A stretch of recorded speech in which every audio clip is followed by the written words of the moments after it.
Good morning, ladies and gentlemen, boys and girls. Welcome aboard, TTA travelers. Whether you're a humanoid, a robot, or an alien passenger. We have dedicated this happy place to the ideals, the dreams, and the hard facts that have created America. With a voice from every country, a face from every land, let's celebrate the future, hand in hand. Come on, everybody, here we go! WW Radio, your information station. 10 years ago this month, Disney did something they had never done before. They built a park unlike anything in their history. Not a copy, not a clone, not even a variation on a familiar theme. They built something genuinely, completely, intentionally new. And 10 years later, I think it's still one of the most underappreciated parks in the entire Disney universe, especially among American Disney fans. Hello, or ni hao, my friend, and welcome to WDW Radio, your guide to the Disney parks and experiences around the world, as you'll see this week. I am Lou Mongello, and this is show number 870.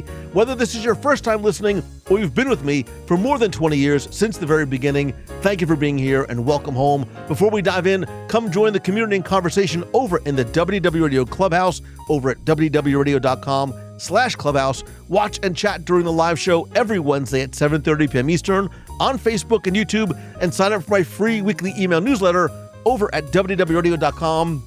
And when you're ready to plan your next Disney trip, maybe to Shanghai, visit my friends over at mousefantravel.com for completely free expert vacation planning. And today I want to talk to you about Shanghai Disneyland, because if you've never been, or you've been putting it off, or maybe you quietly assumed it's quote unquote just another Disney park, I want to help change your mind, I think, completely.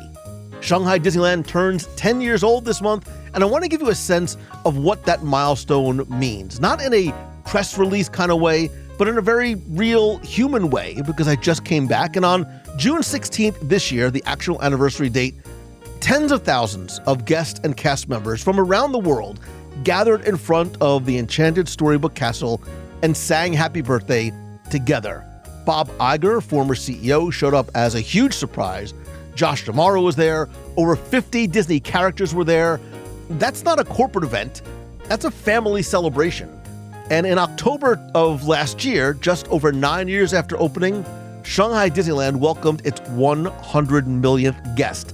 That's 100 million people in just 9 years. And there's something that Josh said during the anniversary celebration that I keep thinking about and coming back to. And he said, and I quote, "When we opened these gates, we really believed that we could create something the world had never seen.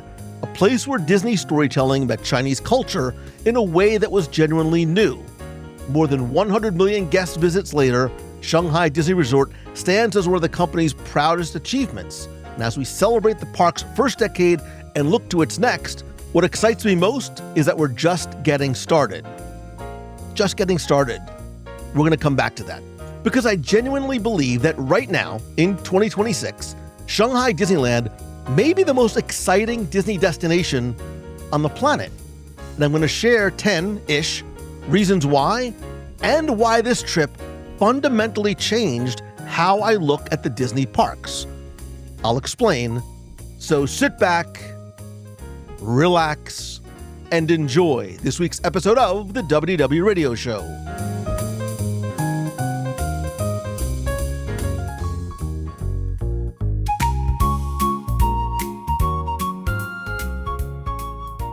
Now, I know what you might be thinking. Lou, I love Disney, but China?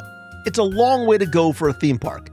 I hear you, but I want to gently push back on that framing, because I think it reveals exactly the misconception that I want to address today. Shanghai Disneyland is not a theme park you happen to travel to China to visit. It's a destination. It is a genuine, world-class, I think really for a lot of people, a once-in-a-lifetime destination that also happens to have a Disney castle at its center. The trip isn't the obstacle, I think. I think the trip is really part of the experience. And I think that realization starts with the understanding where a lot of us are coming from when we think about Disney parks in the first place. Most of us come to Disney through a very specific door. Maybe it was your first trip to Walt Disney World as a kid. I'm raising my hand. Maybe it was Disneyland with your family. Maybe it was a honeymoon or a trip you took as an adult that made you fall in love with it all over again. Whatever that door, your door is, it shaped how you see Disney parks. It gave you a template, whether you knew it or not, this set of expectations, a vocabulary, and a feeling I think we as Disney fans are always a little bit chasing. And Shanghai Disneyland doesn't use that template. And the first time you walk through its gates, it can feel a little disorienting because your instincts don't quite apply and nothing is, quote unquote, where it's supposed to be. The things you normally navigate by aren't there. And then something, I think a little gradually, it shifts. You stop trying to map it out onto what you already know. You start actually seeing it for what it is. And the Disney fans who've made that trip, I think we come back changed, not just impressed, but changed. Because Shanghai doesn't just meet your expectations of what a Disney park is. I think it quietly, completely to a certain degree, dismantles them and rebuilds them into something bigger. And I think what it is extraordinary. And more importantly, it's worth the journey.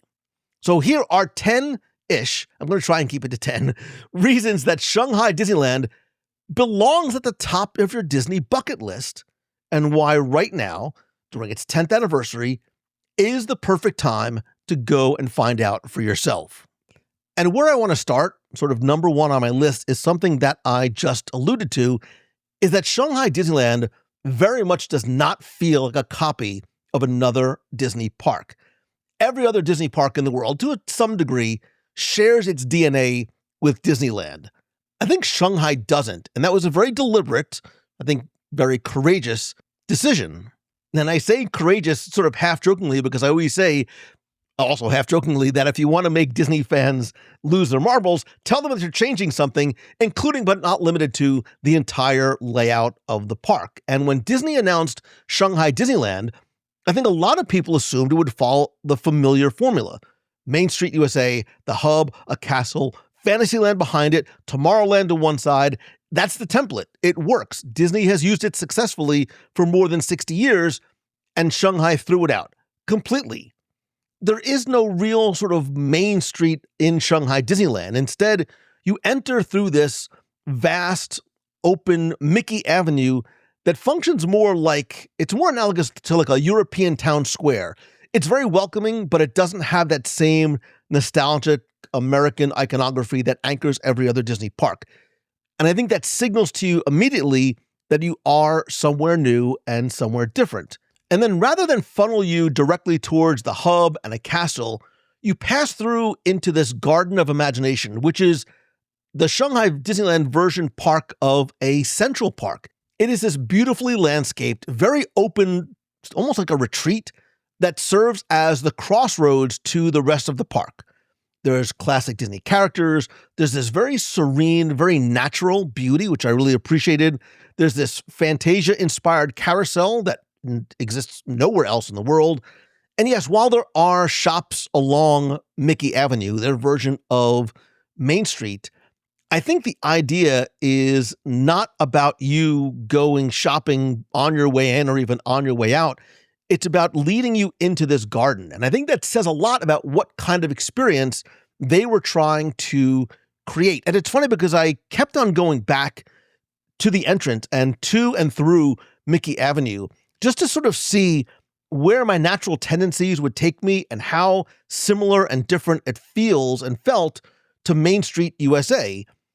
And that sort of disruption in what we're expecting is not a bad thing, but I think instead a very good thing. And one of the big reasons, which is why this is number one, to go and visit Shanghai. So, for example, like the lands themselves do not mirror what you're going to find in Orlando or Anaheim. Treasure Cove, which is this fully realized pirate port town, exists nowhere else. Adventure Isle was built without any sort of equivalent in any other park. Zootopia, which opened in December 2023, is also Shanghai exclusive. Again, this park was designed with this very explicit philosophy of being authentically Disney, yet distinctly Chinese. And I remember Bob Iger and the entire Imagineering team talking about that mandate that they operated under when the park opened. This park had to feel like it belonged in China, not an American import that had to be translated. That respect for local culture, which you see throughout the park, from the architecture to the food to the entertainment to the storytelling, is very apparent and very prevalent and very important. And it was something that was reiterated by Josh during this 10th anniversary celebration. It's something that, and again, I had this incredible privilege of walking the park with some of the executive Imagineering team. They consistently talked about and pointed out as we walked through the park ways that you can very clearly and deliberately and intentionally see that this authentically Disney yet very distinctly Chinese mandate has always been and will continue to be of paramount importance. But I think that going back to sort of that lack of the traditional hub and spoke and things, quote unquote, being where they're supposed to be or not being where they're supposed to be, the park can be a little disorienting. And I think in a good way. I think this park is, when I was talking to the Imagineer, says that this feels very much almost analogous to Disney's Animal Kingdom to me. And I mean that in the way that Disney's Animal Kingdom is a park that is meant to be wandered and explored and almost allow yourself to get sort of metaphorically lost in. I think Shanghai Disneyland feels the same way because your natural instincts, if you've been to Disney parks before, don't apply here. You can't navigate this park by memory. And I love that. You have to actually go and discover the park. That feeling of discovery is something that most of us who are Disney fans haven't experienced since our very first visit to Walt Disney World as a kid. So I think if you've ever thought, well, I've seen the Disney parks, I've seen everything Disney has to offer in the parks, you haven't. And not until you walk through Shanghai Disneyland and felt genuinely, wonderfully lost will you truly feel that way. And that naturally leads me to number 2 on my list, which is the aforementioned Zootopia, which is probably the most immersive new land Disney has built.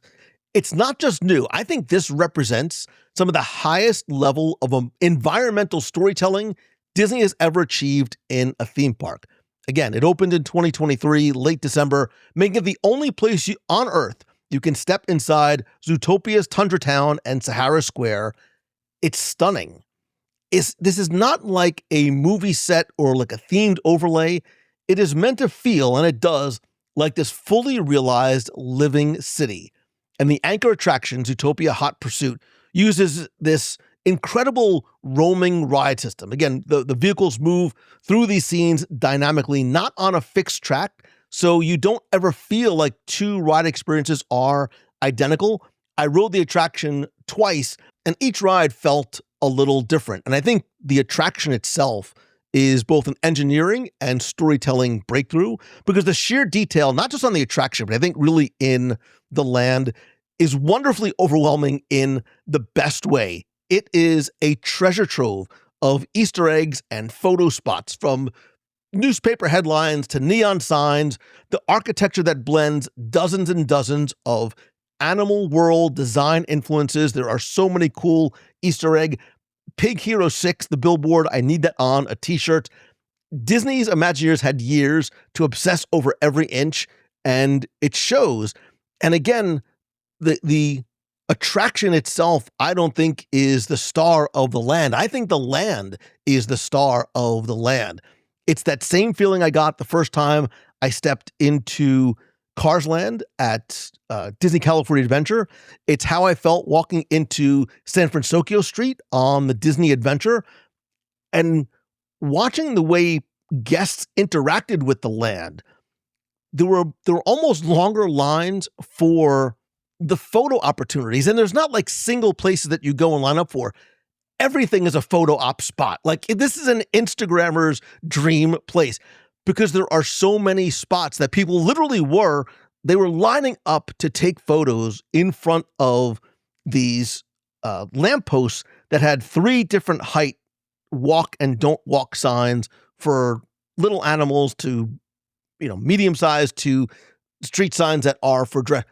I mean, lines of people at every single one. And I think that's also a testament to Disney's commitment to content that resonates locally. Zootopia was a massive hit in China, and leaning into that story here was a very deliberate, I think very smart, and more importantly, I think culturally informed decision. So if you want to see where Walt Disney Imagineering is pushing the boundaries of what an immersive, interactive theme park can be, I think Shanghai Disneyland is not just the answer, I think it's a great example. Number 3 on my list, which very easily could have been number 1, is the castle and why it changes everything. Because this is not Cinderella Castle with a different name. I think this is Disney's most ambitious, most magnificent, I think, and most feature-rich castle that they've ever built, and unlike every other Disney castle in the world. Because this one, you don't just look at it, you really do go inside it. At 196 feet tall, the Enchanted Storybook Castle is the tallest Disney castle in the world, just a little bit taller than Cinderella Castle, taller than Sleeping Beauty, taller than anything Disney has ever built.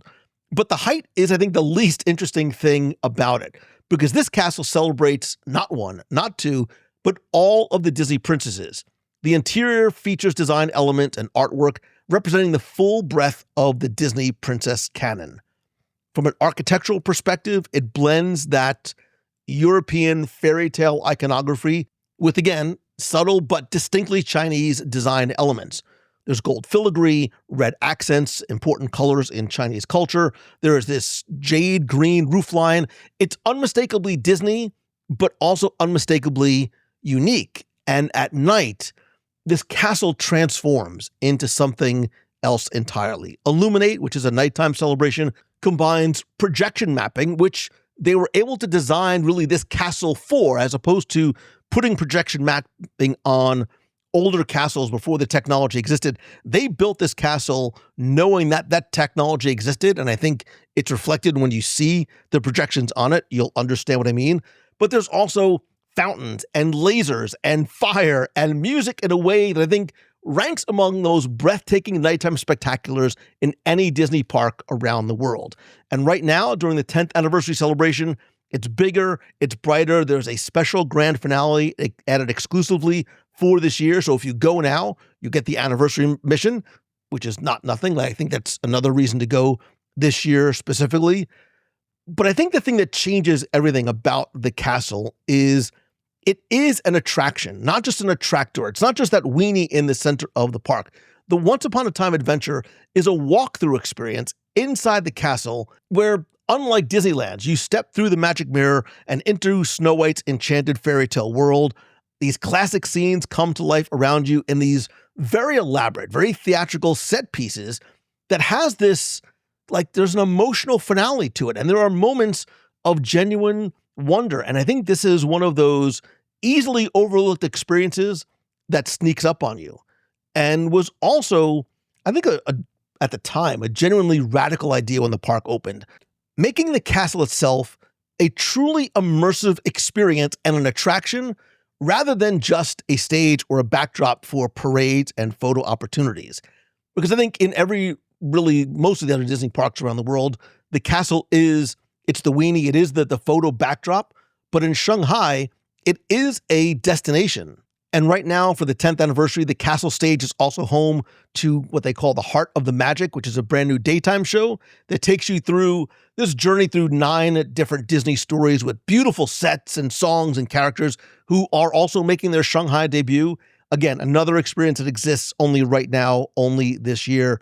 So I think the reason why I wanted to call this out and call this out so high is that you can, and I think should, visit every Disney park around the world, and you'll never see anything that looks or feels like this. This is not just a castle that you photograph. It's one that you go inside, because it doesn't just earn its place as the tallest Disney castle in the world, but also might be the most Disney castle in the world. Number 4 on my list, again, should be, I think for a lot of people, it is number 1 on theirs. It is the reason why people go. Yes, you can and should go to Shanghai Disneyland for a single attraction, and that attraction is, of course, Pirates of the Caribbean, Battle for the Sunken Treasure. Dare I say, the greatest Disney boat ride ever made? Because if you think that you've ridden and seen all the different Pirates of the Caribbean, Disneyland, Walt Disney World, probably for most of us, you haven't. Not until you've ridden this very, very different version. Because this is not, I won't even say simply, this is not a variation on the classic Pirates ride.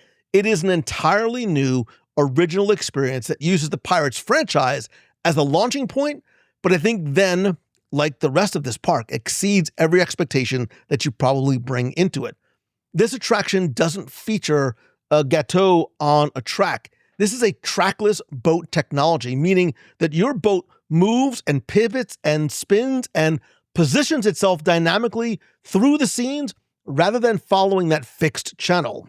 It's almost like a dune buggy on the water that can twist and move so that you are brought to and can see specific areas and scenes and vignettes, etc. You combine that with massive, I can't articulate just how big, when I say screens, it's not doing it any justice. Massive projection mapping, animatronic technology that goes beyond anything in the classic attraction, and at a scale that you have to see to believe. I promise you, videos you watch on YouTube does not convey the experience. It is genuinely a jaw-dropping experience. The very first time you hit this one specific scene where you feel like you are coming up out of the water and see this massive projection and then turn and are in between this battle between two giant life-size pirate ships, it is an incredible moment. And I think a lot of Disney fans, including people who have been to every park around the world, list this as their single favorite Disney attraction, period. And from a story perspective, again, it's different. This involves a search for Captain Jack Sparrow's treasure and this climactic battle with a kraken, a showdown on the water that makes the classic ride's Burning City finale feel almost wonderfully quaint by comparison. But that's the thing. This is not meant to be a replacement for the classic ride. I think it's a companion to it.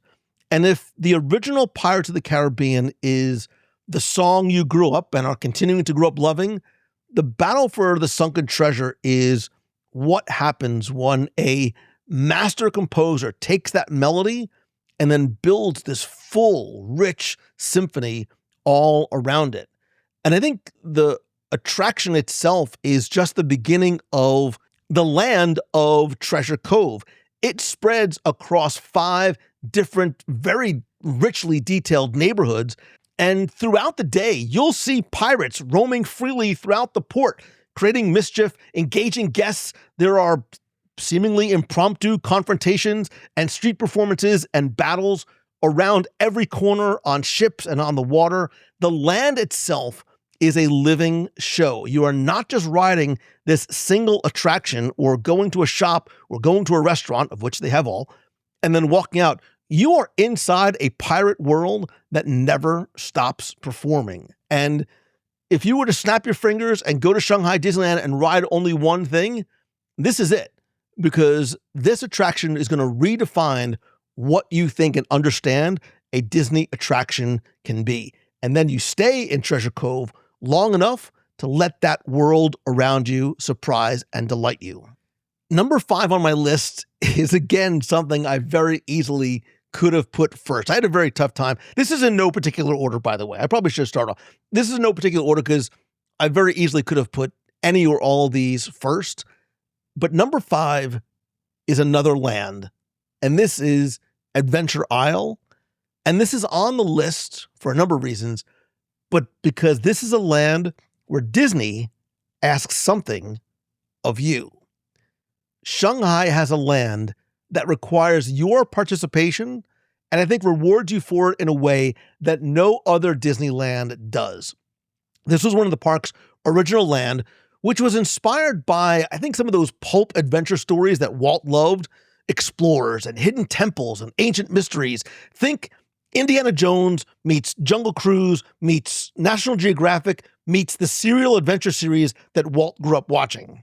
And there is a deep, rich backstory. So if you dig Disney lore, that this land is set in 1935, and it's built around the base camp of a group called the League of Adventurers, who were blown off course during an expedition and discovered this island and the Arbori, the indigenous tribe who call it home.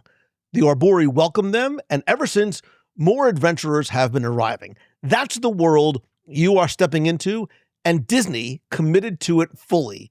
There are message boards throughout the land with news clippings and research notes and artifacts that reward guests who stop and read them. Think back to the Boneyard in Dinoland, USA, meets the Adventurers Club, meets the SEA, meets Indiana Jones and Temple of the Forbidden Eye. I love, love, love the richness and the depth of the storytelling.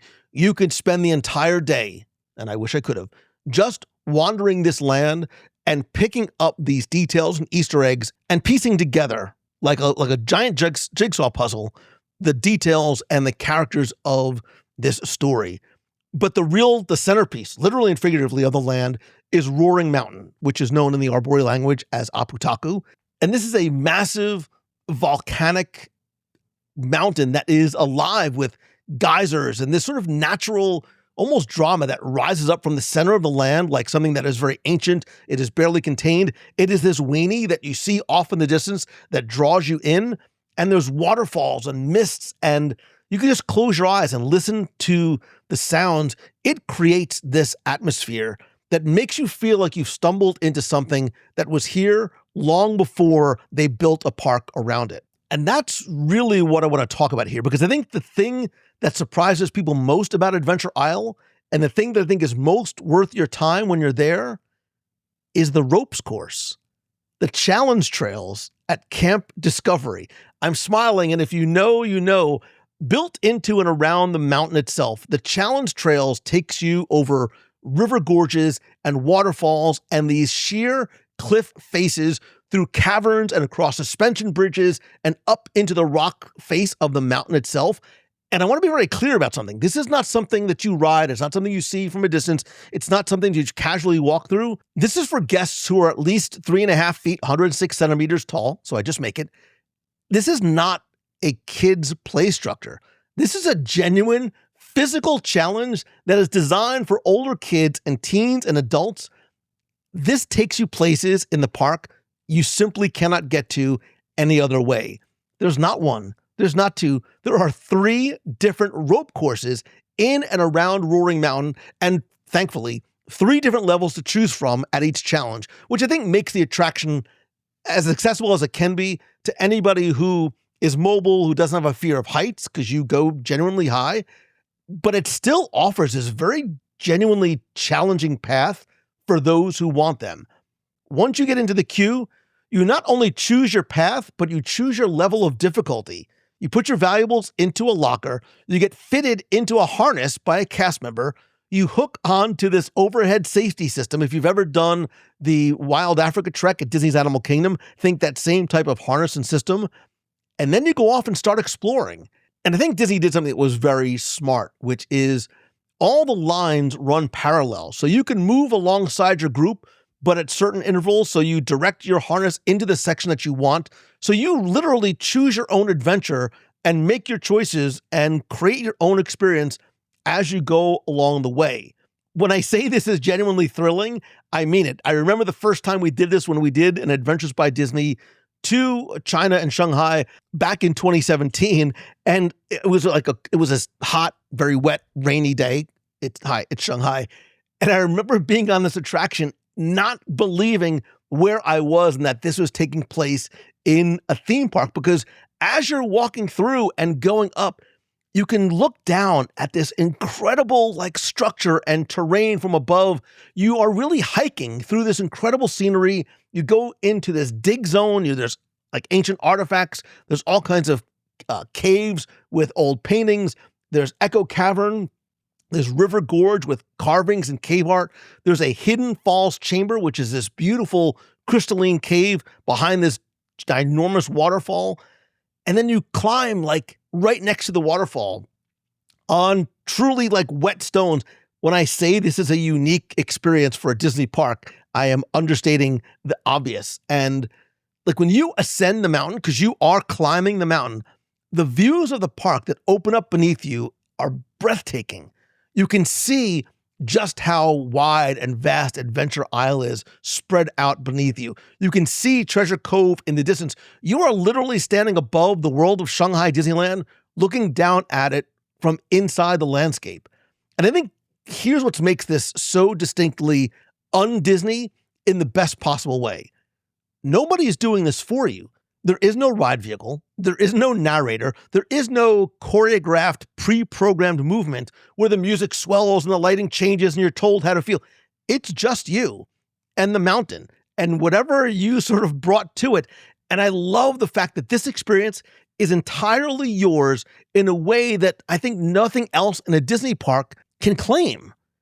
Think about how rare that is. Disney is extraordinary at creating experiences for us.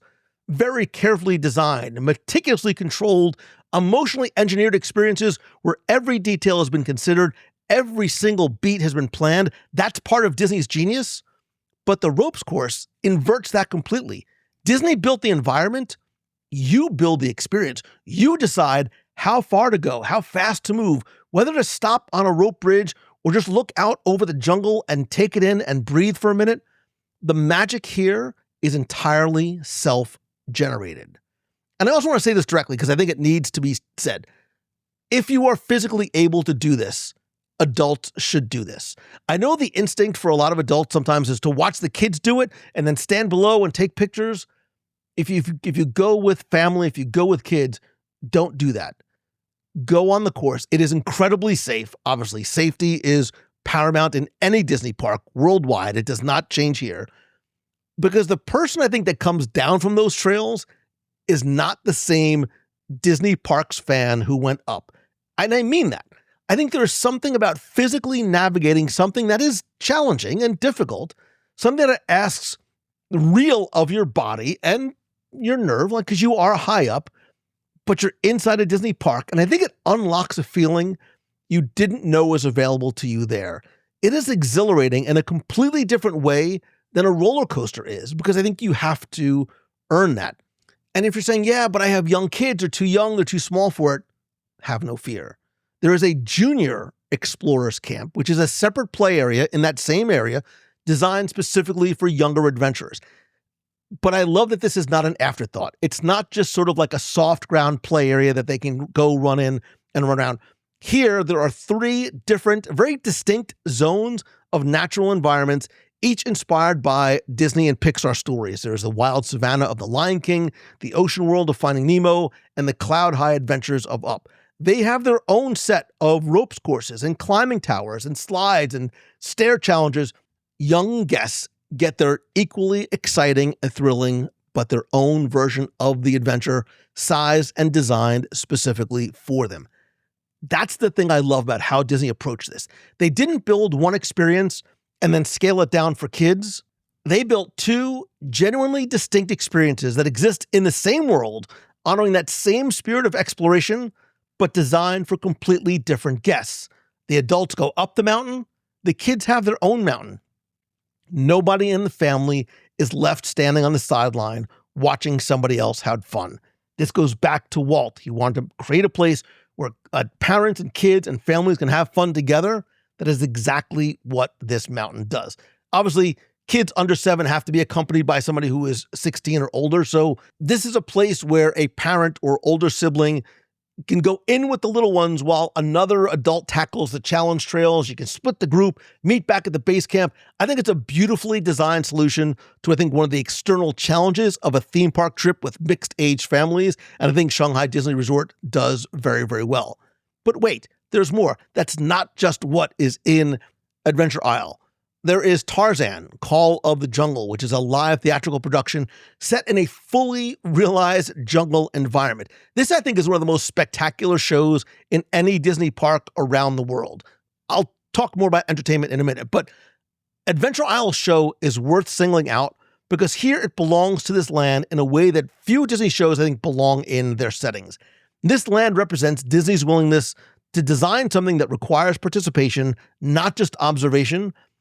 You cannot, and I think should not, fully experience Adventure Isle by walking through it with your hands in your pockets and certainly not looking down at your phone. Please put your phone away. There is something I think, philosophically important here. Adventure Isle is designed to make you feel small. You are dwarfed by these seemingly ginormous ancient trees and volcanic mountains and a sense of a world that was here long before you or Disney arrived. I think that's rare in a Disney park where you are the center of the story.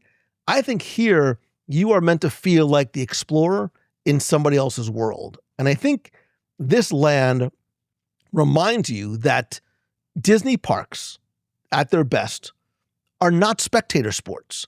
They're invitations.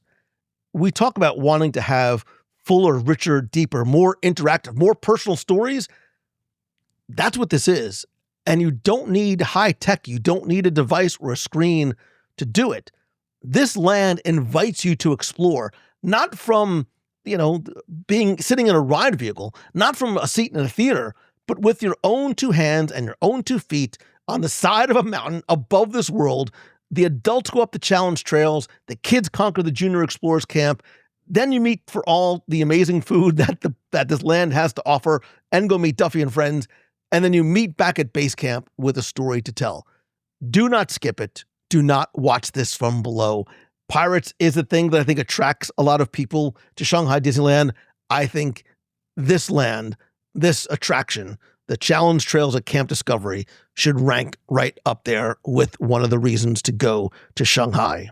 And if you are able, bring your closed-toed shoes and get up on that mountain. Now, you might be saying, Mongello, you just went through Adventure Isle. You talked about Pirates of the Caribbean. How did you not talk about... I'm getting there. Because number 6 on my list is the entertainment. Eye of the Storm, Tarzan, Voyage to the Crystal Grotto, and much more.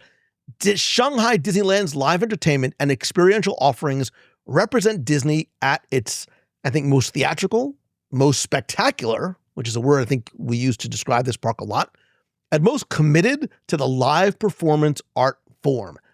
I have never seen Eye of the Storm, Captain Jack's Stunt Spectacular, and admittedly, I almost skipped it until I was talking with someone who said, you cannot miss this show. This Stunt Spectacular is performed on a lagoon in an indoor theater with full-size ships, explosions, cannon fire, aerial performers, and a script that, even though I don't understand Chinese, is genuinely funny and genuinely thrilling. It's not a show where you just sit in the bleachers and watch from a far distance. This is one where the action surrounds you and approaches you and surprises you and unfolds at a scale that makes you feel like you're in the middle of a film production. This show, and I don't want to spoil it if you haven't seen it, because I want you to see it with your own eyes, not necessarily by watching it on YouTube, but you can. It starts off as one thing and then becomes surprisingly something else. And I think shows of this scale are relatively rare in Disney parks globally. You can tell that the investment required in this show is ginormous. Shanghai has committed to it fully, and the result brings it in the same conversation as things like Fantasmic and the great Disney theatrical productions on land and at sea, and I think in some ways surpasses them. So I need to tell you a little bit more about what Eye of the Storm actually is, because I don't think any description I've given it so far fully does it justice. This show takes place in the El Teatro Fandango, which is this beautiful, it was very unexpected for me, this grand venue inside Treasure Cove that seats up to 1,200 people. So right away, before a single stunt has been performed, you understand the scale of Disney's commitment here. This is not a small theater tucked into the back of a land. This is a major, purpose-built performance venue for a show that was designed from the ground up to be something extraordinary. It was not something that they built to fit into a pre-existing space.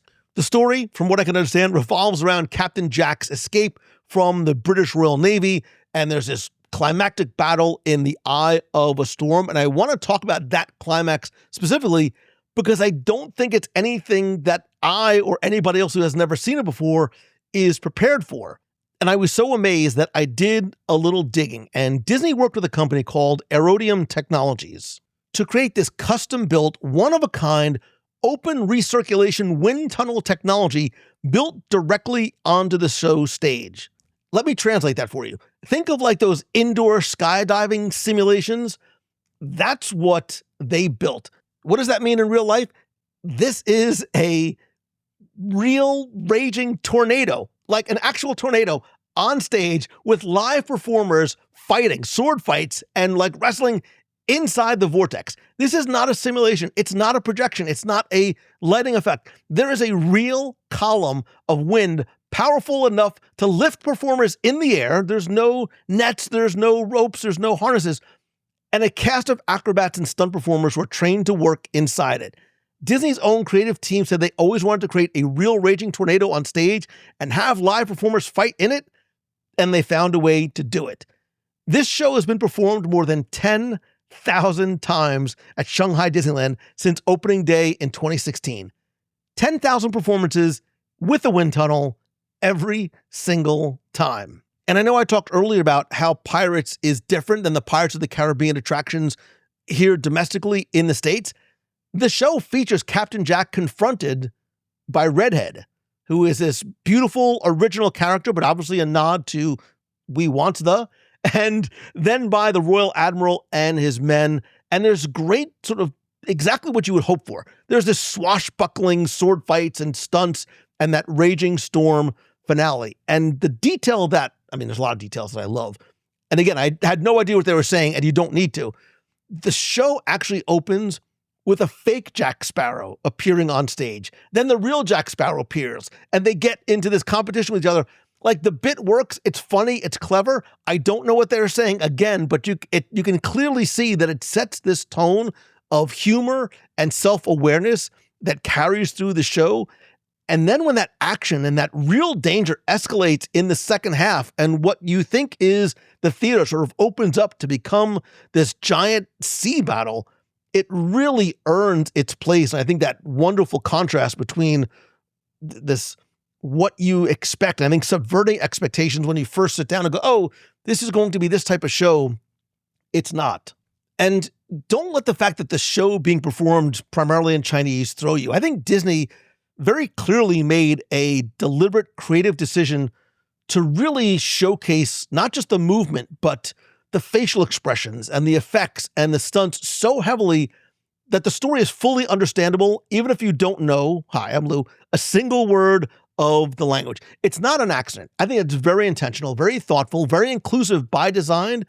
And it means that as an international visitor, you don't lose anything. I think a lot of people get thrown off with going to some of the foreign parks, especially in China, because of the language. Not only do most cast members, can they help, communicate with you in English, but with a show like this, as an international visitor, you don't lose anything. Like, I was fully inside the show from even the pre-show. Like, I understood what was going on without understanding a word that they were saying. And if you go, this is a show that benefits you arriving 20, 25 minutes early, getting a seat in the middle section for the best view of the stage and the special effects. I like sitting on or near the aisle. Keep your hands and feet out of the aisle because they are active parts of the experience. And obviously stay till the very, very end. That finale is what the whole show is building towards. If you leave early, do not. You will regret it in a way that's hard to explain. Like, the payoff is absolutely worth it. And I think that Eye of the Storm belongs in the same conversation, whether it is Fantasmic or insert whatever your favorite, greatest Disney theatrical production ever staged is. But I think in many ways, it might just surpass any or all of them, because no other Disney show has ever put a real tornado on the stage and sent human beings into it. That is a sentence that should not be possible. And yet here we are. I know I just talked about the Pirates of the Caribbean attraction and the ropes course being sort of the things you cannot miss. When you go to Shanghai, know the show times before you walk into the park. Make sure you build your day around this show if you have to. It is not something that you maybe can see if it fits in. I think it is something that is central to the experience and doesn't necessarily get the love and attention that it should. I thank those people who I met there who told me not to miss it, because now I understand why. I am paying that forward to you. This is still one of the highest rated guest experiences in the park, which I think tells you everything you need to know. But again, there is a vortex, there is a tornado on the stage with aerial performers in it. That is all you need to know. But there's other entertainment experience as well. There's the Voyage to the Crystal Grotto, very different. This is that gentle boat ride through Fantasyland that tells the stories of classic Disney characters through floating set pieces and animatronics and projections in this winding open air waterway. It is magical in a very different, quieter, more classic Disney way, but I think it's one that, again, it's easy to overlook, but sort of sneaks up on you. And again, there's also that anniversary exclusive entertainment that's happening right now. The Heart of the Magic Castle Stage Show, which is brand new, featuring those 9 different Disney stories. Mickey's Storybook Express Parade, which has been reimagined and re-enhanced. These are not permanent additions. They're here for now, for this moment in the park's history. I think that's an argument for going sooner rather than later. But I think taken together, and obviously I'm not talking about all of the entertainment that is in this park, and there is a lot of it. The entertainment at Shanghai makes a very powerful argument. Disney has not lost its commitment to live human performance as a core part of the park experience, and I think here, that commitment is front and center. All right, I need to move on. Number 8 on my list, Mongello, why is it taking you so long to get here? Food, glorious food, a culinary experience unlike any other Disney park. It is a recurring theme about Shanghai. Shanghai Disneyland takes dining to places, literally and figuratively, that no other Disney park has explored. I can do an entire episode just about the food at Shanghai Disneyland. Disney made a very deliberate decision, I think, early on, which is they were not going to serve just the quote-unquote typical American theme park food at Shanghai. The culinary program, like the rest of the park itself, is rooted in authentic Chinese cuisine, regional flavors, and locally inspired dishes, which I was very happy about, and the quality is exceptional. You'll find everything from xiaolong bao, which are soup dumplings, to Sichuan spice noodles, Peking duck, and this rotating menu of seasonal specialties that reflect Chinese culinary tradition and festivals. I felt that this isn't Chinese food for tourists. It is the real thing made with real intention, which made me very, very happy and very full. Plus, the presentation is extraordinary. The food here is beautiful. It is deliberately photogenic. We eat with our eyes first. It's often tied to specific characters or lands in creative ways. And I think the food here, without going to too many specifics about everything I ate, because we'd be here all day, I think the food reflects the broader philosophy of the park.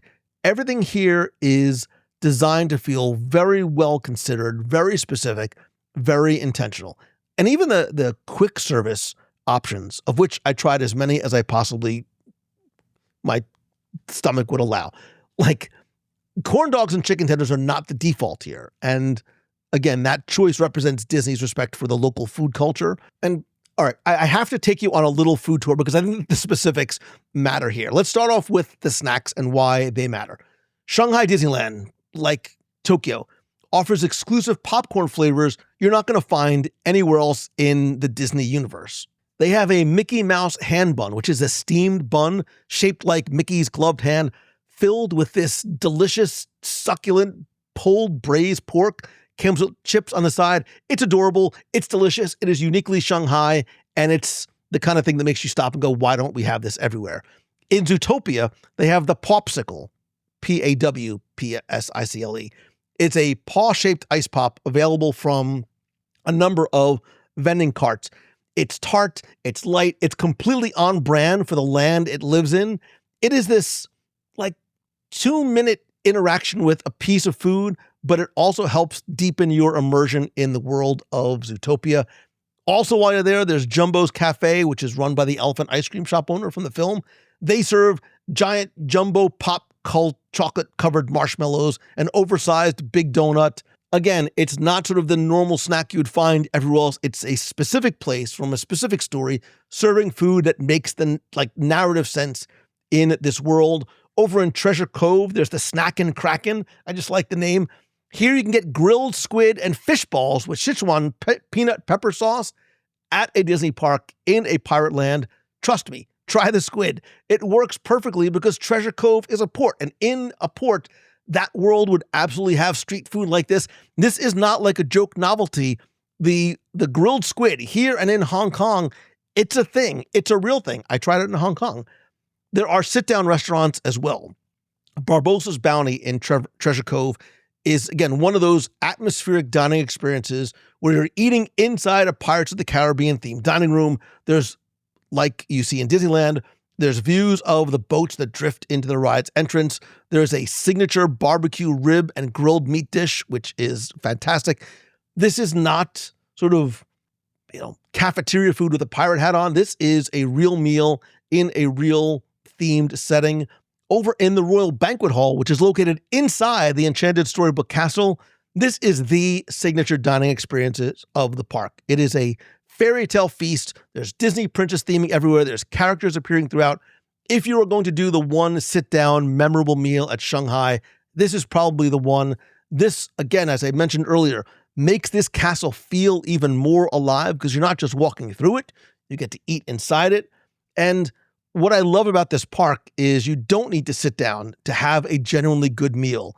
At the carts and quick service locations, there's everything from pork dumplings to noodle soup, wonton soup, barbecue pork rice. There's vegetarian bowls throughout the quick service locations.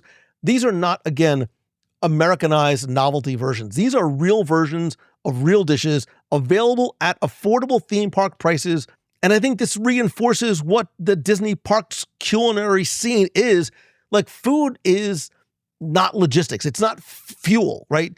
Food is part of the storytelling. Every restaurant, every snack cart, every themed dessert is a deliberate extension of the land it lives in, and here specifically, the culture it's rooted in. Like, the spicy popcorn isn't just a fun flavor. This is Shanghai telling you exactly where you are. And yes, don't worry, you can find burgers and chicken nuggets and the traditional turkey leg, and Mickey waffles are there, and that's the beauty of it. I think the old and the new, the familiar and the adventurous sit side by side, which, like, that's Shanghai Disneyland in a single image. And I think that's a takeaway. Like, you will eat things at Shanghai Disneyland that you cannot eat anywhere else in the Disney world. Make dining a priority here, not an afterthought. Come hungry, leave amazed.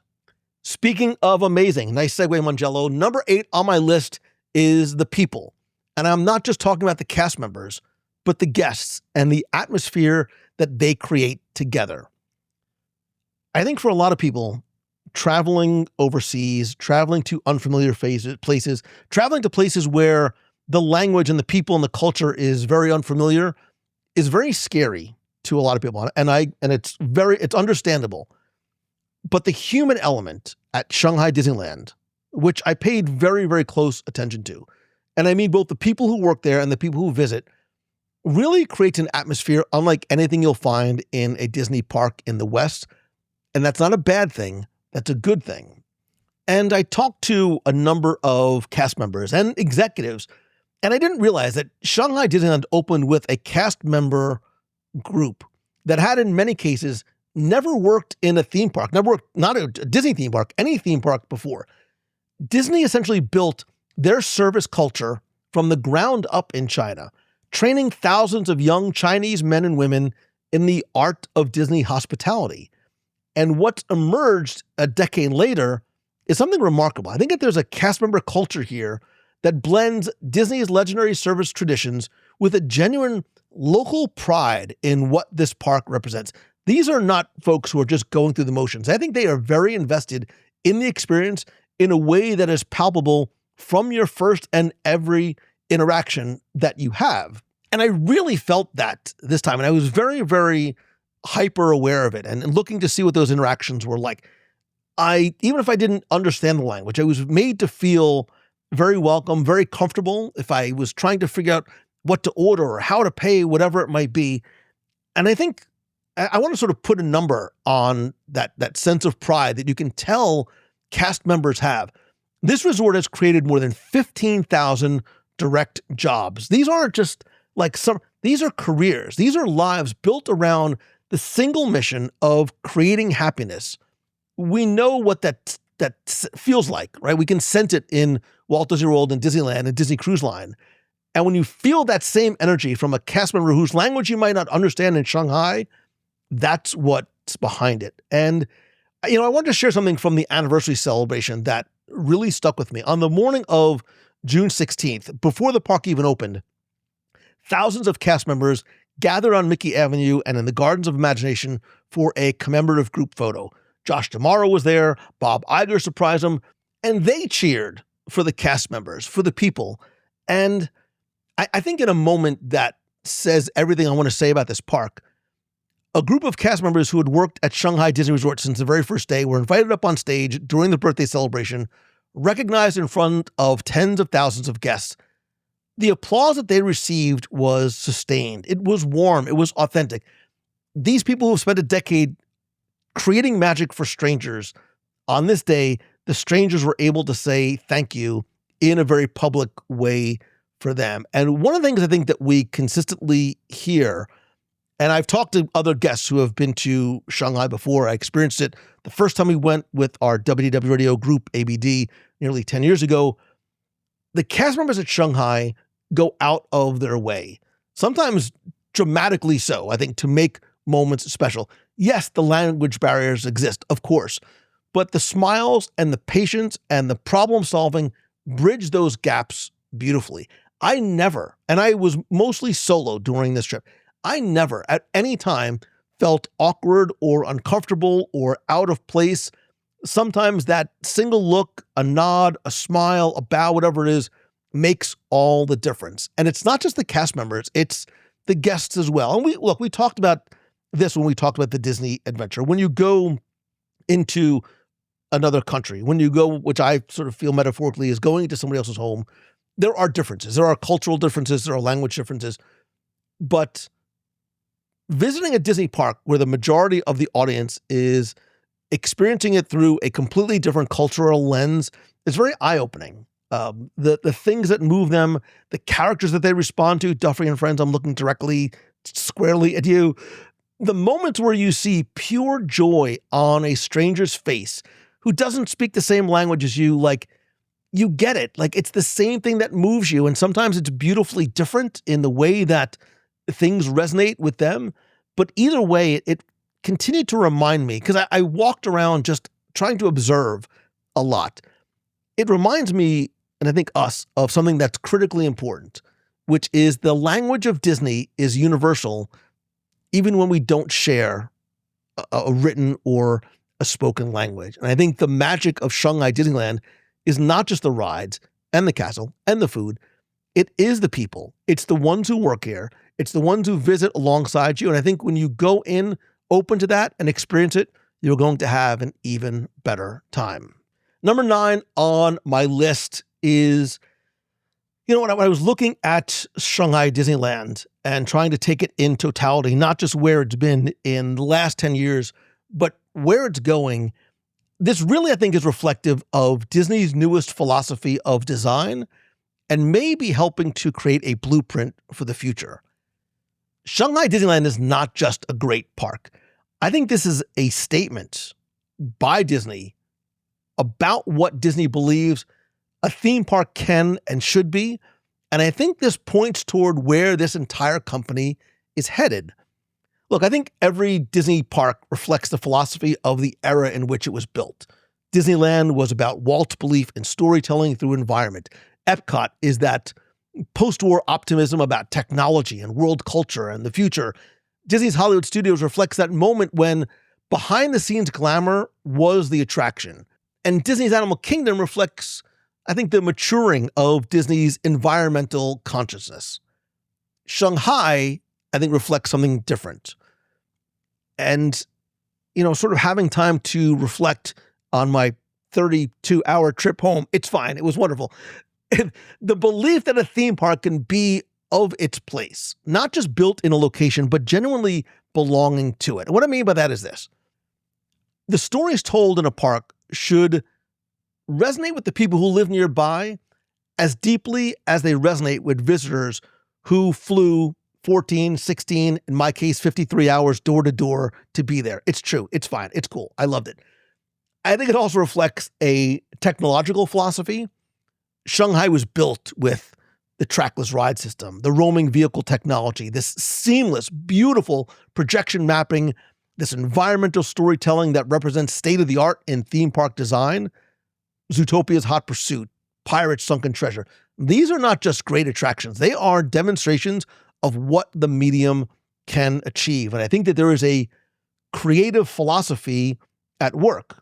Again, I had the privilege of not just being invited by Disney. There was only 4 of us, US-based media, who were invited out, and we had an opportunity to walk the park with 3 Imagineering executives. And I took full advantage of that incredible opportunity and that time to talk and understand more about not just the intention in building the park, but where they are now and where they are going. And, when they were building and ideating Shanghai, they were given permission not just to be new, but not to recycle, not to replay, to invent something brand new. And I think that spirit is clear and infectious when you go into the park. You can feel that in the way the lands are designed, the way the entertainment is conceived, the way his food is presented.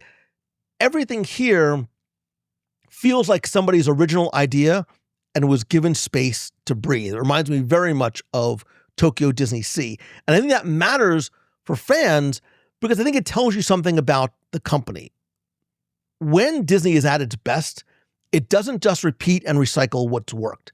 It risks doing something new. Shanghai is proof that the risk is worth it. 100 million guests in 9 years is not an accident. That's validation. And I think that philosophy is continuing right now as we speak. A Spider-Man land. Take that. Let me just take that in for a minute. A Spider-Man land is under construction next to Zootopia, the 9th themed land in Shanghai Disneyland in a single park. The park's first major Marvel attraction. The track installation was completed just, I think, like the days that we were there. The future of Shanghai Disneyland is literally being built as I record this. We're going to talk about that in a second. But I think if you want to understand where Disney is going and not just where it's been, go to Shanghai and spend a day at Shanghai Disneyland. I think this is not just a theme park. I think it's a thesis statement. And I think the thesis statement is telling you that Disney is getting bolder and getting better. Finally-ish, number 10 of the reasons to visit Shanghai Disneyland is this is part of the perfect Asia Disney trip. Asterisk. If you can make it happen. Shanghai, Hong Kong, Tokyo, and the Disney Adventure. Visiting Shanghai Disneyland isn't just visiting one park. I think this is the gateway to the most exciting, most diverse collection of Disney destinations on the planet. If you've listened to the show before, if you know me, you know my love of Tokyo and Japan and the food and the culture and certainly the Tokyo Disney parks. But now within the Asia Pacific region, you have 4 distinct Disney resort destinations and none of them repeat each other. Shanghai with Zootopia, the castle, the pirates, its bold originality. Hong Kong Disneyland, which has undergone, I think, a remarkable transformation with a new castle, Ant-Man and the Wasp Nano Battle, the stunning world of Frozen Land, the food. I'll get to that too because I went to Hong Kong when I was done. Tokyo Disney, I think, still sets the gold standard of Disney operations in the world with 2 parks and the breathtaking Fantasy Springs expansion. And sailing from Singapore, which is metaphorically right across the street, is the Disney Adventure, Disney Cruise Line's newest and largest ship, homeported year-round at Marina Bay. This is not a theme park. It is sort of a theme park at sea, but it's the biggest in Disney's fleet, 3- and 4-night sailings entirely at sea because the ship itself is the destination. Again, it is sort of a theme park because there are 7 themed areas. There's a Marvel Adventure Zone, San Francisco Street. God, I love it so much. The Disney Cruise Line's first ever roller coaster, the Lion King Fireworks Spectacular, and some of the best entertainment and food anywhere. You can go back and listen to show number 863 where we go into it in detail. The point is a well-planned Asia Disney itinerary is one of the great theme park pilgrimages a Disney fan can undertake. Shanghai plus Hong Kong is absolutely doable in a week. I did it. Adding Tokyo makes it an absolute dream trip. I was really, really close to stopping on my way back. I unfortunately didn't have time, but I was able to do Shanghai. It's a couple of hour flight over to Hong Kong. Hong Kong is a very easy, very, very accessible park. I will do a show about my trip to Hong Kong coming up soon. And the reason why, look, I understand this is, when I say it's a dream trip, it is a dream trip, and I understand it's not accessible for a variety of reasons for everybody or for a lot of people. But the important context and the reason why I say you can and should try and hit them all, whether it's on one trip or many trips, these parks are not interchangeable. They are not four versions of the same experience. Each one reflects its host culture, its local audience, and I think its creative moment in Disney history. And taken together, they offer a breadth of Disney experience that simply doesn't exist anywhere else in the world. You could spend a month in Asia visiting only Disney parks and come out having felt things, seen things, eaten things, and experienced things you couldn't have found anywhere else. And I think Shanghai is the anchor. I think it is the park that started the conversation about what a 21st century Disney park could be. I think it's the one that 10 years in sometimes feels like it's from and embracing the future. And I should also mention this, because this very much matters for your planning. Shanghai Disney Resort currently has 2 on-property hotels right now, which I think couldn't be almost more different from each other, which is actually perfect. Shanghai Disney Hotel is the flagship. It is this very grand, very elegant, Art Nouveau inspired resort sitting right on the banks of Wishing Star Lakes. Beautiful views of the park and the castle. The theming draws from classic Disney animation, the characters we all know, and it has this feel of a true luxury destination. This is the special occasion hotel. This is the anniversary trip, the once in a lifetime, the honeymoon that we saved up for this stay. Toy Story Hotel is the other option. This is the one that I stayed in this time. I was at Shanghai Disneyland the first time 9 years ago. When I say budget friendly, don't let that fool you, because the theming here is spectacular. It's about 800 rooms, very much immersed in the Toy Story and Pixar character theming throughout. I had a Buzz Lightyear themed room, and it sort of felt like I was in like Andy's spaceship playset. It was wonderful. It was comfortable. I loved the buffet downstairs.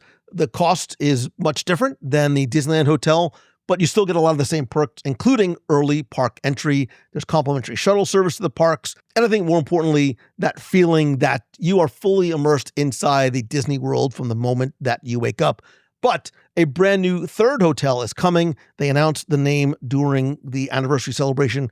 It is going to be the Shanghai Disney Enchanted Star Hotel, a 400-room deluxe property opening this winter right next to the existing Shanghai Disneyland Hotel. This is going to have that Art Nouveau architecture, once again, Shanghai's cultural heritage, with the Wishing Star as sort of the guiding design theme throughout. Beautiful views of the Wishing Star Park and the theme park. There's indoor and outdoor play areas. If you're planning a trip for 2027 or beyond, you now have a brand new on-property option that didn't exist before. And based on what Disney has said and what they have shown in terms of concept art, it looks like it is going to be stunning. And I think it shows that the resorts themselves are growing to match the ambition of the park. And so if you are thinking about Shanghai and if you are able to make it happen, think beyond just visiting Shanghai itself, because I think Asia now is home to some of the most extraordinary Disney experiences in the world. And any combination of Shanghai, Hong Kong, Tokyo, and Singapore isn't just a dream trip. I think it is a pilgrimage. And now is the time. Now is the best time to make it happen. Now, I've just given you 10 reasons to visit Shanghai Disneyland, but I want to leave you with one more thought, because the story of this park is not finished. Josh Tomorrow said so, and I'll explain exactly, at least in some part, what he was talking about. Because right now, as I'm recording this, there is a construction site sitting right next to Zootopia that is about to change the conversation about Shanghai Disneyland all over again. I didn't think these words were ever going to be able to come out of my mouth. A Spider-Man land is coming. This was announced by Josh Tomorrow back at D23 August of 2024. It's not just an announcement anymore. Groundbreaking happened May of last year. The coaster went vertical in September 2025, And just a few days ago, while we were there, track installation was complete. The structure is built, the ride exists, it's there right now, waiting to open. You can see the track, you can see the cranes, which, by the way, quick aside, they made sure the cranes were painted red, the same color as the track, so that they blend in and they reflect what is coming in terms of theming. It's a small detail, but it matters big. Here's what we know. This is going to be the 9th themed land in Shanghai Disneyland, the first ever Spider-Man themed land in any Disney park anywhere in the world. The anchor attraction is going to be a high-speed launch coaster, which Disney describes as, and I quote, Peter Parker has gotten himself and us in a bit of a tight spot. We're going to follow him at very high speeds to get us out of trouble.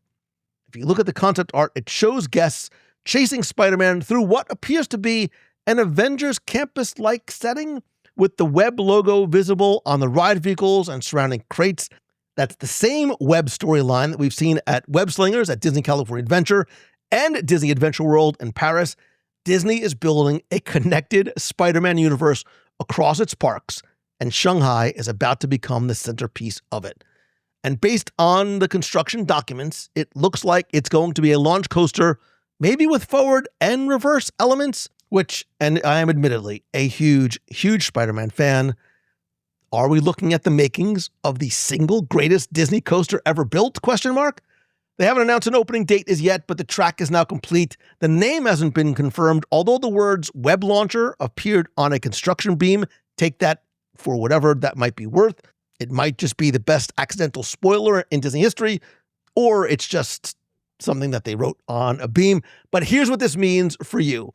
If you go to Shanghai Disneyland now on its 10th anniversary with Zootopia and Pirates and the castle and all the anniversary entertainment and the food and the tens of things we talked about today, you are going to also be able to stand next to that construction wall and watch the future being built. Literally, you can look over and see the red and white track rising into the skylines. And if you go in a year or two or go back, you'll be there when it opens. Am I starting to think about another group trip to Shanghai? Probably. Either way, you need to go. The park that already has some of the greatest attractions Disney has ever built, and I think some of the best theming and land and immersive storytelling Disney's ever done, is about to add something that could be one of the best attractions and coasters they have ever made as well. That's not a reason to wait. That's a reason to book the trip. Remember what Josh said at the anniversary celebration. What excites me most is that we're just getting started. Shanghai Disneyland at 10 years old is extraordinary. Shanghai Disneyland with Spider-Man Land, I don't even know that I have the words for what that is going to be. Go now, go soon, just go. So there you have it. 10-ish reasons why I think Shanghai Disneyland deserves to be on your Disney bucket list. And honestly, I could have very easily given you 20, but here's what I want you to take away. Shanghai Disneyland is not a substitute for Walt Disney World or Disneyland or Tokyo or any other Disney park. It's not trying to be. What it is something entirely, deliberately, and unapologetically its own, and I think that's what makes it so special. When Walt imagined Disneyland, he called it the happiest place on earth. But he also said it would never be completed, that it would continue to grow as long as there was imagination left in the world.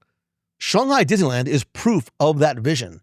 It represents what happens when Disney takes everything it's learned over 70 years of park building and pours it into something brand new, without the weight of nostalgia, without the obligation to be familiar, and I think without limits. It opened 10 years ago this month, and it still feels like the future. So here's my question to you, and I genuinely want to hear your answer. Come find me over on Instagram, on Facebook, in the Clubhouse. Call the voicemail, 407-900-9391. That's 407-900-WDW1. And tell me, have you been to Shanghai Disneyland? If yes, what surprised you most? What made you stop and think, I didn't know Disney could do this? And if you haven't been yet, what's holding you back? I legitimately want to know, because I think after everything we talked about, I think it might be time to change that if you haven't been or you haven't even considered it before. And before I let you go, I want to share something else that I mentioned earlier on, and something a little personal, because this trip, visiting Shanghai and then Hong Kong Disneyland after, it didn't just give me new experiences to talk about. And I mean this sincerely. It genuinely, fundamentally changed the way I think about Disney parks. not just what I think about them, but how I think about them. And I think it might do the same for you. Here's what I mean. For years, and I mean years, since the first time I visited, if you asked me what is the best Disney park in the world, I had an answer. Like unequivocally, I would tell you Tokyo Disney Sea, without hesitation, without qualification. And I had all the reasons ready. The theming, the food, the atmosphere of the food, the scale, the detail, the people, the food, the way it makes you feel from the moment you walk through those gates. It is something different. It is something special.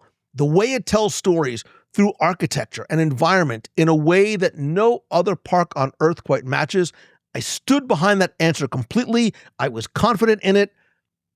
But after this trip, and after walking through Shanghai and then experiencing Hong Kong, after standing in these parks and feeling what they made me feel, I'm not sure that question has an answer anymore. And I'm not sure it ever did. Because here's what I realized. What is the best Disney park? Sounds like a complete question. It feels like a complete question. It's the question every Disney fan asks and every Disney fan has an opinion about. But it's missing the most important word. The word that changes everything. The best park for what? For thrill seekers? For families with very young children? For foodies who want the most extraordinary culinary experience in any theme park in the world? For architecture lovers? For somebody who wants to feel like they've literally stepped inside a film? For somebody who wants a culturally immersive experience that challenges everything they assumed about what a Disney park can be? For a solo traveler, for a honeymooner, for a multi-generational family where a 5-year-old and a 70-year-old both need to leave happy, for somebody with 2 days, for someone with a week, for someone with unlimited budget, for somebody who's been to every Disney park and thinks that they've seen it all, the answer changes every single time. And that is not a cop-out. That is not me avoiding the question. It's actually the most honest, I think most useful, and most respectful answer I can give you, because it honors the fact that you're not me, and what you need from a Disney experience is yours, not mine. We're all different in terms of what we look for, what we want, what our expectations are when we visit a Disney park. Think about how we talk about Disney Cruise Line and the ships. I don't think anybody seriously asks, well, is the Wish better than the Wonder? Not really, because the better question, I think the one that actually helps you is, what are you looking for in a cruise experience? What matters to you on this trip? Who are you traveling with? What's the occasion? Where are you going? What kind of magic are you chasing this time? Once you answer those questions honestly, the right ship starts to become a little bit more obvious. And I think it's different for everyone. And that's not a flaw in the system. That's the system working exactly as it should. In many ways, the Disney parks are the same, and in many ways, they're not. Tokyo Disney Sea is extraordinary. It is a park that rewards you for paying attention, that, in my opinion, may represent the single most complete artistic vision ever executed in a theme park setting. I still believe that. I have not changed my mind or opinion about what Tokyo Disney Sea is. What I have changed is my mind about whether that makes it, open quote, close quote, the best. Because Walt Disney World is still my home park. It is still extraordinary for its scale and its scope and its breadth and its ability to be all things to all people across all 4 parks and 100 different experiences, to absorb an entire week of your life and send you home feeling like you still didn't see everything. Disneyland in Anaheim is extraordinary for the history, the intimacy. We talk about how quaint it is, its connection to Walt himself, the fact that you can stand on a piece of ground where Walt actually stood and feel that. Hong Kong Disneyland is extraordinary for what it has become, a park that has reinvented itself with stunning new lands and found a creative voice and food, the food, that is entirely its own. And Shanghai is extraordinary for, I think, its courage, for what it chose to be, for what it chose not to be, and the absolute conviction with which it made both of those decisions. None of them is quote unquote better. Each of them is the best at something for someone at a particular moment in life. And here's the thing that this trip taught me that I keep coming back to. And I think the real question, the question worth asking, the question worth sitting with is not which park should I put at the top of my list. I think it has to be something much more personal than that. It's, what am I looking for right now? What do I need from this experience? What kind of magic am I chasing this time? Who am I bringing with me? What do they need? What chapter of my life am I in? And what does this trip mean within that chapter? And I think those questions, very honestly, and the answer will point you somewhere remarkable. It might point you to or back to Walt Disney World. It might point you to Tokyo. It might point you to a cruise ship sailing out of Singapore on a 4-night voyage to nowhere. And if the answer points you to Shanghai, if everything we talked about today resonates with something in you, if something I said made you sit up and go, I want to feel that, I want to see that, I want to experience it, then I sincerely hope that you go. And I hope that you come back and tell me what it did to you. Because I think you'll find that as you expand your destinations and horizons and where you're going to visit, you're going to find that it doesn't just give you a new memorable or favorite experience. I think it gives you a new way of seeing all of them. Like, I feel like this trip sort of recalibrated something in me. It's why I'm still thinking about it. It's why I'm still talking about it. It's why I'm so excited to share this with you, and why I'm so excited to hopefully go back soon. So please, come find me, Instagram, Facebook, LinkedIn, email, lou@www.com, wherever you want to chat. Tell me your answer. I want to know from you what your quote unquote best park is, and tell me what it's the best for. I genuinely want to know. I will also put this question in the clubhouse at www.radio.com/clubhouse.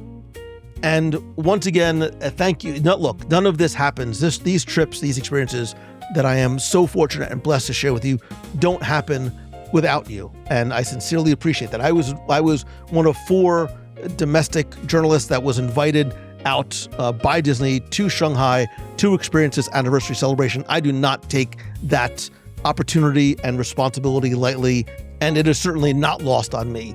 What a privilege it is, and the fact that it does not happen without you and your love and your friendship and support. So thank you for being here. Thank you for listening. Thank you for being part of our community and family. And thank you for loving Disney in the way that is uniquely you.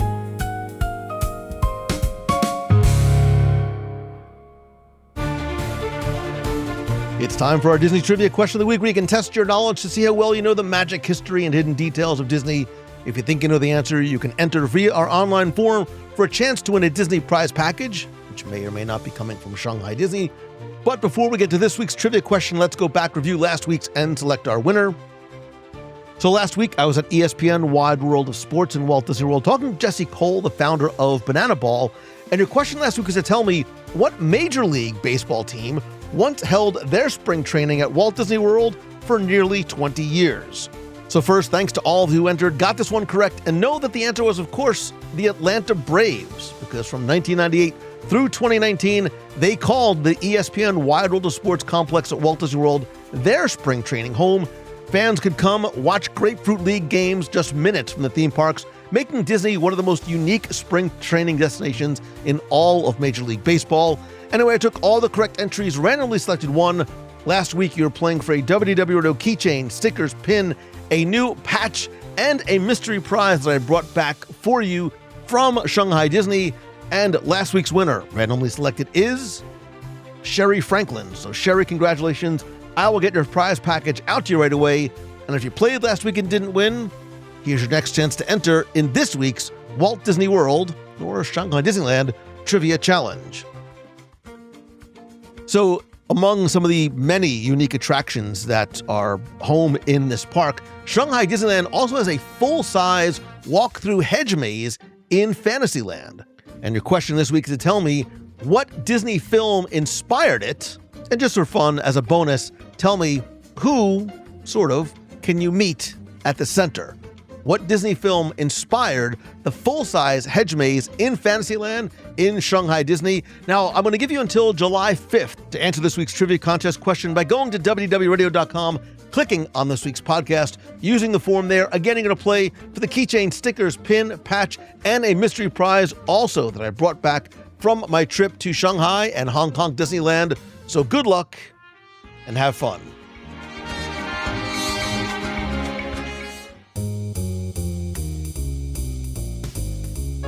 That's going to do it for this week's show. And once again, thank you so much, not just for your time and for listening, but again, this opportunity for me to visit and share my experience with you does not happen without you. And if you enjoyed this episode and know someone that would like to hear it or just be introduced to the podcast in general, please do me a favor and share it. Rate, review, and comment on this week's podcast over in Apple Podcasts or in Spotify. And don't forget to be part of the community and conversation over in the Clubhouse at www.radio.com/clubhouse. Connect with me, chat with me on social. I'd love to hear from you on Instagram, Facebook, and LinkedIn. I am at Lou Mongello. And of course, as much as I love connecting with you online, I still firmly believe that nothing beats a handshake and a hug, and it has been far too long since our last WDW Radio Meet of the Month. That is all on me. I sincerely apologize. Life and travel and wonderfully hectic schedule have me running in a lot of different directions. But if there was ever a time to bring it back, now is the time. Now is the best time. Please join me this Saturday, June 27th, from 11 a.m. to 12 p.m. as we gather in Tomorrowland, Magic Kingdom in Walt Disney World, and take one last trip together around and through Walt Disney's Carousel of Progress before it closes for its reimagining on July 6th. Whether you have sung along with that theme song your whole life, or you simply want to share this moment with friends, whether you have met them yet or not, I would love for you to be there. Come alone, bring friends, bring the whole family. Everyone is welcome. It is completely free. And if you've never been to a Meet of Month, this is the perfect one to start with. Please come by, RSVP, learn more, let me know that you're coming, and say that there is a great, big, beautiful tomorrow shining at the end of every day. One more time, visit the WDW Radio events page over at facebook.com/WDW Radio. You'll find it there. Also a link over in the Clubhouse. Before I wrap up, I want to thank and recommend my friends over at Mouse Fan Travel once again. Whether this is your first trip or your 50th, whether you're thinking finally about going to Shanghai Disneyland and any or all of the Asia parks and cruise lines, they help you create the kind of experiences we've been talking about. I trust them with my own travel. I know you can too. We have been partners and friends, and Becky's been part of the show for more than 20 years. You can visit them over at mousefantravel.com for a completely free, no obligation quote, and let them help you plan your perfect Disney day or destination. Thank you again, my friend. I love and appreciate you. Don't forget to be kind, choose the good, and always keep moving forward. Oh, and don't forget to join me this Wednesday night. I'll be live from a very special, brand new for me destination right here in the Orlando area, not far from Walt Disney World. I would love for you to check it out, be part of the conversation. WDW Radio Live this Wednesday, 7:30 p.m. Eastern on our Facebook page or on YouTube. So until then, until next time, until next week, have an amazing day and even better tomorrow. See ya. Hey, Lou, it's Jim Smith calling from Hanover, Mass. Hey, I love the top 10s. I love the live reviews. I love your guests. But this conversation that you had on the Carousel of Progress, the deep dive into the history, sentiment, and sort of what we can remember and what we can look forward to, that conversation is what I love best about WDW Radio and what you produce. So well done, Lou. Really, really enjoyed this episode. And I fully agree that the update to the carousel is 100% in the vein of Walt's feeling of innovation, of progress, of optimism. All of those things were celebrated with the original carousel. It's not meant to be a time capsule, and that's what it currently is. And as much as I love it, and I will fondly remember it, and to a small extent grieve its loss, I'm very excited to see what it will become and how we can continue to celebrate what we've done and what we can look forward to. And so you asked a question for folks to sort of pick what one thing from one scene would you enjoy seeing, what would you like to see represented in the carousel. So I'm going to go to the Y2K scene to December 31st, 1999, and I think you've got to include like a little stockpile of canned goods, preserved items, toilet paper, paper towels. A lot of people were really nervous about the world shutting down to Y2K. And I think, 20 years later, as we now look back a few years to COVID, that exact thing's laid out. And so I think that the the sentiments that people felt as Y2K was approaching, it directly correlates to how people felt as we all lived through COVID, and gives the younger generation who don't know what Y2K was, they can be like, oh yeah, I remember that. I remember it was hard to get toilet paper. I remember Mom taking me to a Target that was 45 minutes away instead of the one that was right around the corner of our house. So there you go. That's my thought. Throw some canned goods into the corner of the room in the Y2K scene, and we will be good to go, and that'll last us 45 years because no one's going to penetrate our bunker. Thanks so much, Lou, for a great show. As always, love this discussion, and catch you soon. Bye. Hey, Lou, my name's Jules, and I loved your program about the Carousel of Progress. And if I were to pick two things from the past to put in there, I would put in a Connects roller coaster and maybe like one of those old coffee percolators with the bubbling cap in the 60s scene. Anyway, great job on your program. Really enjoyed it. Bye. Hi, Lou. This is Laura from New York, standing in the middle of Tomorrowland. Just wanted to tell you that we just got off New Buzz, and it's really cool. It's much better. Things that you want to pay attention to is their targets are a lot easier to spot. There are white circles around each one that if you shoot it when there's a white circle, you get more points. The one side is red and one side is green, and then it's a lot easier to see where you hit. The other thing is you may want to hold your shooter with two hands because sometimes the little light is hard to control if you only got one. Otherwise, it's really cool.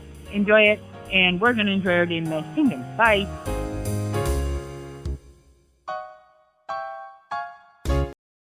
Well, it sounds pretty good. In fact, that's just the right spirit.